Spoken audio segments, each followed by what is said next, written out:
All right, here we are in Concord, California, and we've had just a wonderful lunch at our friend Alex's house. We've had that before here, and Bill and I, my old buddy, the Centurion, this is kind of a strange year for us because we've suddenly realized that we're a couple of old war horses. Bill's legs are going out on him this year, and my legs are going out on me, and blah, blah, blah, but we're still hanging in there, and we're still paying a lot of respect to our veterans who didn't come home, who were left on the battlefield, who lie underneath the stone gardens all over Europe and all over the world, all over our country.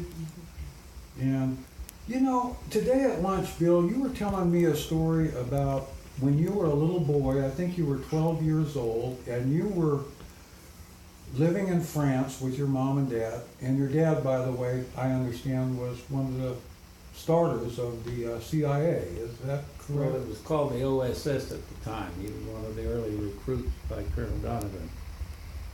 And my uncle was in World War II, and my mother was one of the first WACs recruited by Colonel Hobby for World War II. Well, you know, my dad was a pilot, combat Yeah, pilot, and right. flew PBOIs for the Navy, 36 months worth in the... So I think the whole family was involved in it one way or the other. In fact, my mother stayed in after the war and retired after 20 years as a major. I only made captain. I guess you never outrank your mother. Well, I made lieutenant, sir. Well, And then I got out, sir. same here. Quick made as I captain. could, sir. Anyway, why don't you tell us a little bit of that story you shared with us at lunch today about when you were exiting France in 1940 and the Stukas. Well, when things started falling apart in France in May 1940, it was really helter-skelter. Everything was falling apart. People were running away from the Germans. I had been sent down from my happy home in Brittany in Saint-Malo with all my pals and friends and my foster parents. And I found myself on my way to Tours, to the American consulate there. The gentleman happened to be called Taylor also, no relationship, but I was sent there to wait for my parents to arrive. And while I was there, I immediately latched on to the Marine detachment that had been sent down there. So my earliest contact was with the U.S. Marine Corps at the age of 12. And I had very fond memories of that. But the American consul was trying to find out what was going on and interviewing refugees. And since his French was rather, should we say, limited compared to mine, I went along as his interpreter translator. Actually, what I didn't realize, we were in the intelligence gathering business. And that one occasion when we went there, unfortunately, was when a German Stuka, two of them, decided to help clear the roads of all of this mob of refugees so that their advancing units could move down. And it was a pretty hairy moment, to say the least. And I guess that was my first introduction to live action warfare. And I actually received two of those Stuka bullets in the sleeve of my coat. 12 years old. Yeah, I didn't realize it. I thought we were having a grand adventure at the time. The young Marine who was with us, number two, said, let me take a look at your arm. Don't ask yet. And I said, you're lucky you're in a rabbit's foot. You've got two bullet holes in the sleeve of your jacket and not a scratch on you. But I guess I remembered some of that as time went on, later on when I actually went into service. Well, Bill, served in the Korean War, and I'll say a little bit about that for him. He was on the top of the border when the bugles rang out and the North Koreans came across in their first charge. And you hid out in the caves and stuff for a couple of months with your men. And, Yeah, we were found by the Marines after they shot. So a second time I ran into Marines. And that one was kind of funny because knowing how trigger-happy point guys can be, I told my guys to stay low, wait till I give them the signal. And I think this little squad of Marines came coming up that slope. I quietly stood up and stood very quietly in rags, I guess, with my weapon at trail. And the Marine point guys went into immediate alert crouch position and then realized I wasn't a hostile. And then when he realized that we were Americans, the next thing we heard was, "Holy crap, who the hell are you guys?" And then he turns and hollers to his gunny, "Hey Gunny, I think we found some dumbass Army lost guys here." And I couldn't resist it. I got pissed off and said, "Who are you calling a dumbass? Dumbass, you're here too." what rank were you in? I was a buck sergeant. A buck sergeant? Well, How did you get stuck up there without being lieutenants or captains? well, I came up through the ranks. Oh, I see. But you entered your career as a captain. Yeah, well, You traded your honor as an enlisted man. Highfalutin LT. I'd come up even further. I had 6 stripes on my sleeve, and some idiot said, "Oh, you're officer material." Officer material. And next thing I know, after 6 months, I got demoted from master sergeant to second lieutenant. Oh. Lieutenant.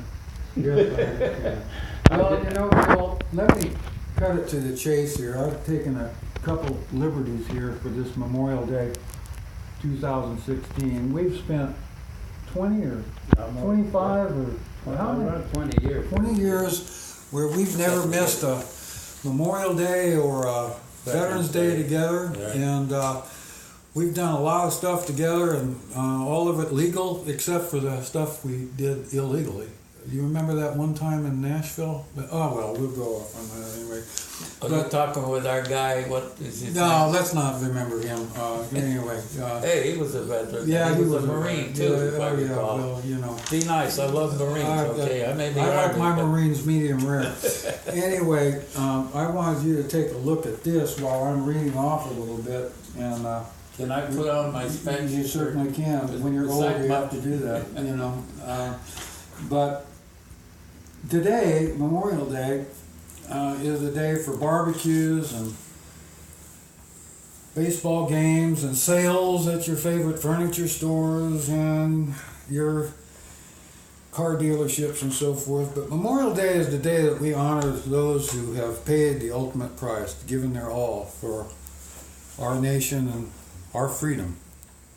And this little piece of paper that I handed to Bill is a little bit of reflection on that in numbers. And it starts with the Revolutionary War that they lost about 25,000 people up on the top. And then it goes to the War of 1812 at 20,000, the Mexican War was 1846 and 1848. That was the Alamo, remember? Yeah. And all of our Civil War generals fought on the Yankee side to defeat, what was his name, at the Alamo? Santa Anna. Santa Anna, yeah, that horrible, evil guy. He went back from his defeat and became the ruler of Mexico. Did you know that? Died a rich man, had 10 wives or something like that. And then came the Civil War, which was the worst one that we've ever experienced, and hopefully we'll never have anything like that again. And in that one, we lost more people on the Confederate side and the Yankee side than all the other wars that we've ever been in. Looking at this list and looking back on some of my research, there's been some members of our family in almost everything since the Revolutionary War, the War of 1812. I don't know about the Mexican War, We had members on both sides. I did of the too. Civil The War. Revolutionary War was the Lamb Boys. The little Lamb Boys. World War One, I think we had some in there, and of course World War Two. Like I said, my father, my uncle, my mother, and probably a bunch of cousins. Korean War, I guess I was part of it. I don't know of anybody of our family in the recent wars, Vietnam, Persian Gulf, and so forth. But Well, Bill, yeah. I have a couple of grandkids who served in the Iraq War, and Well, one I think went into the Afghan. we've got Iraq War here and the Afghanistan War here with their casualty numbers or their killed in action numbers. We got the Persian Gulf War with their kills. We got the Vietnam War, the Korean War, World War I, World War II, and without mentioning all those numbers that represent white stones in Yeah. gardens of stones. And that's what we're here for, old buddy. That's why we celebrate. Yeah, Memorial Day. we lost a lot of bright young ones. We had the honor to command in our respective times. But the thing that really gets me more than anything else, Bobby, is all these numbers are great. And I think I emailed you this. The other thing is, we got all sorts of monuments all over the country, from DC on, memorializing all these people. But there's not a single thing about all those who are missing from those. Oh, yeah. Especially World War II, Korea, and Vietnam. We're talking about almost 90,000. And there's nothing about it. I mean, other than the individual memories of individual family members, but memories fade. And sooner or later, any recall or remembrance of these people is going to fade away. That's why I was talking about that national MIA monument concept, which for the past 20 years, if you recall, we've been trying to put together one way or the other. Well, we've done our bit. You did your bit. I've done my bit. We're still doing our bit. And we're going to continue doing our bit here at Alex's place. And we've got some good friends here. I've met a new friend, Joseph, who's doing our sensational camera work. And we have Red over here, who is my driver today. She keeps me safe on the road. And then Alex, come on Alex, you need to be in this. Alex has been taking care of these two old war horses for 16 years. How many years have you been giving us a nice meal on Memorial Day when we do 16 get a years. chance, you know? And knowing Bill for 17 or Yeah. 18. Yeah. And so we're gonna We Call met when it- I was trying to buy some lipstick at Elizabeth Arden.